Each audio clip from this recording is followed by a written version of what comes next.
நவீனே வழிகட்டே சலஃபிகளே, சலஃப் அமைப்பை சார்ந்தவர்களே, சலஃப் அமைப்பை தங்கள் பள்ளியிலே ஆதரிக்கிற கூட்டமே, சவாலாய் கேட்கிறோம். திருமறை குர்ஆனிலும் ஹதீஸிலும் நபி தோழர்களை சஹாபாக்களை பின்பற்ற வேண்டும் என்பதற்கு ஒற்றை ஆதாரத்தை உங்களால் காட்ட முடியுமா?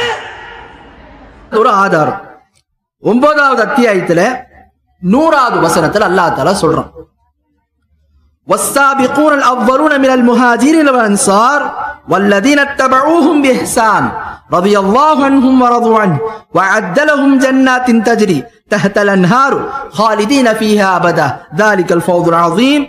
இந்த வசனத்துல அல்லாஹ் தஆலா சொல்றான், முஹாஜிர்களிலும் அன்சாரிகளிலும் எவர்கள் முந்திக் கொண்டார்களோ அவர்கள், யார் அவர்களை வல்லதீன தபஊஹும் பிஹ்சான் உறுதியான முறையில் பின்பற்றினார்களோ, அல்லாஹ் சொல்றான், யார் அந்த முஹாஜிர்கள் மற்றும் அன்சாரிகளில் முதலாவதாக முந்திக் கொண்டவர்களே பின்வரக்கூடிய எவர்கள் உறுதியான முறையில் பின்பற்றினார்கள். இத்தபான பின்பற்றுவதுன்னு அர்த்தம். சஹாபாக்களை பின்பற்றுவதற்கு ஆதாரம் இருக்கிறதா? ஒரு ஆதாரத்தை காட்ட முடியும். அல்லாஹ் தான் குர்ஆன்ல சொல்றான்ல, 9வது அத்தியாயத்துல 100வது வசனத்துல சொல்றானே, வல்லதீன தபஊஹும் பிஹ்சான், யார் உறுதியான முறையில் அந்த சஹாபாக்களை பின்பற்றுகின்றார்களோ என்று. இது ஆதாரம் இல்லையா? அப்படிப்பட்டவர்கள் அல்லாஹ் என்ன செய்யறான்? அல்லாஹ் அவர்களை பொருந்திக் கொள்கின்றான், அவர்களும் அல்லாஹ்வை பொருந்திக் கொள்கின்றார்கள்.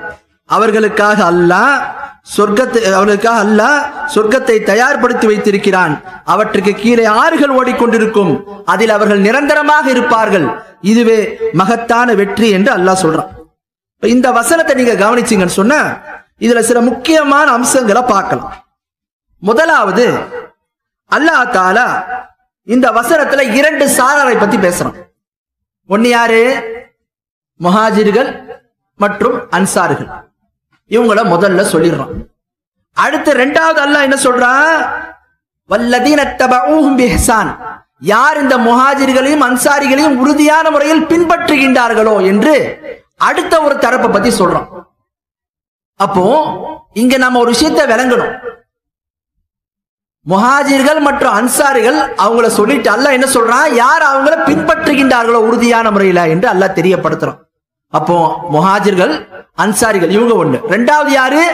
அவங்கள உறுதியான முறையில் பின்பற்றக்கூடியவர்கள். சரி, பின்பற்றுவதென்றால் எதில் பின்பற்றுவது?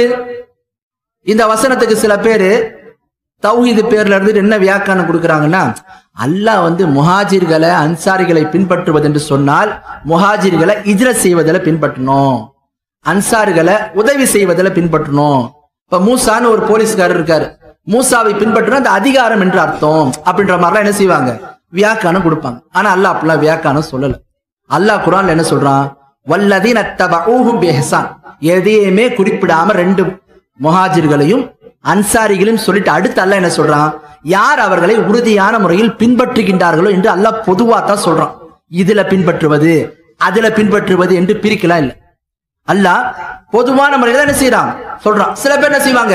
நல்லதில் பின்பற்றுவது. நல்லதுன்னா எல்லாத்தையும் பின்பற்றிட்டு போலாம். அதுல சஹாபாக் முஹாஜிர்கள் அன்சாரிகளுக்கு என்ன ஒரு தனி சிறப்பு இருக்கு? நல்ல விஷயத்தை யார் சொன்னாலும் பின்பற்றலாம் தானே. அப்ப முஹாஜிர் அன்சாரி அதுல என்ன தனி சிறப்பு இருக்கு? அங்கதான் விஷயத்தை நம்ம விளங்கணும்.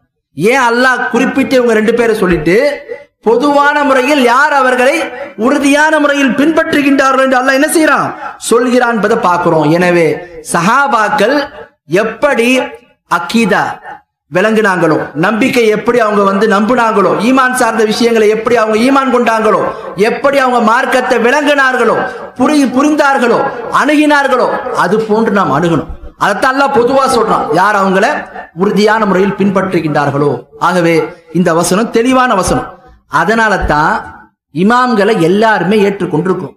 அப்படிப்பட்ட இமாம்கள்ல பிரபலமான ஒரு இமாம் மாலிக் ரஹிமஹுல்லாஹ் குறிப்பிட்ட இந்த வசனத்தை வச்சுதான் சொல்றாங்க, சஹாபாக்களை பின்பற்றுவது கடமையானதாகும் என்பதற்கு இந்த வசனம் மிக மிக வலுவான ஆதாரம்ன்றாங்க.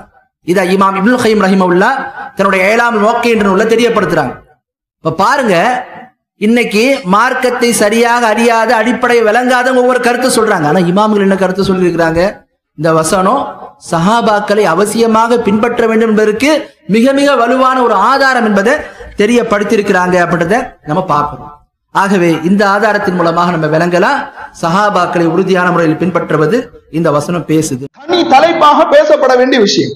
அப்ப கண்ணியத்திற்குரிய சகோதரர்களே, இமாம் ஷாஃபி ரஹிமஹுல்லாஹ் அவர்கள் சூரத் நிசாவுடைய ஒரு வசனம், வமை யுஷாக்கிர் ரசூல் மின் பஅதி மா தபய்யன லஹுல் ஹுதா வயத்தபி غير سبيل المؤمنين نوليه ما تولى ونصليه جهنم وساءت مصيرا.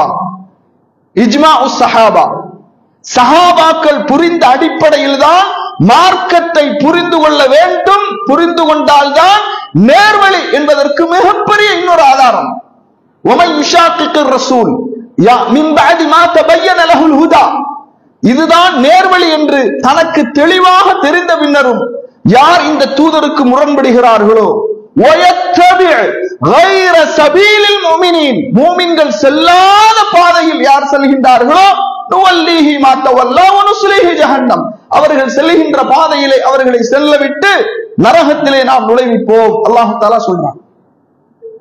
கண்ணியத்திற்குரியவர்களே, மன்ஹஜ் ஸலஃபை ஏற்க மாட்டோம், சஹாபாக்களின் புரிதலை ஏற்க மாட்டோம் என்று யார் சொல்வார்களோ அவர்கள் மடையர்கள்.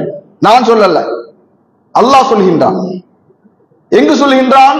சூரத்துல் பக்கரால சொல்கின்றான்.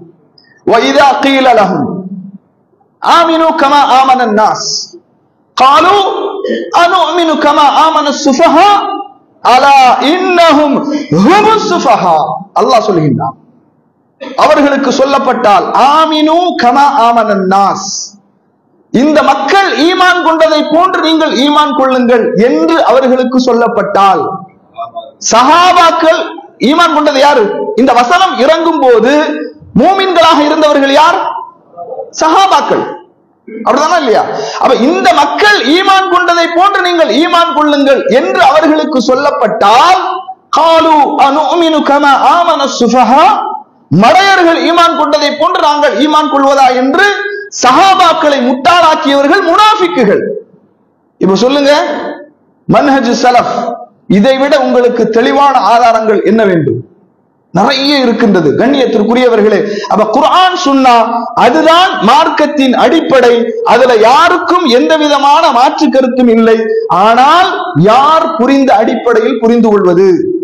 ஒரு தனி நபர் புரிந்து கொண்ட அடிப்படையில் புரிந்து கொள்வதா, அல்லது ஒரு தனி ஜமாஅத் புரிந்து கொண்ட அடிப்படையில் புரிந்து கொள்வதா, அல்லது எந்த சமூகத்திற்கு அல்லாஹுடைய அங்கீகாரம் இருந்ததோ, அல்லாஹுடைய தூதரின் அங்கீகாரம் இருந்ததோ அந்த சமூகம் புரிந்து கொண்ட அடிப்படையில் புரிந்து கொள்வதா?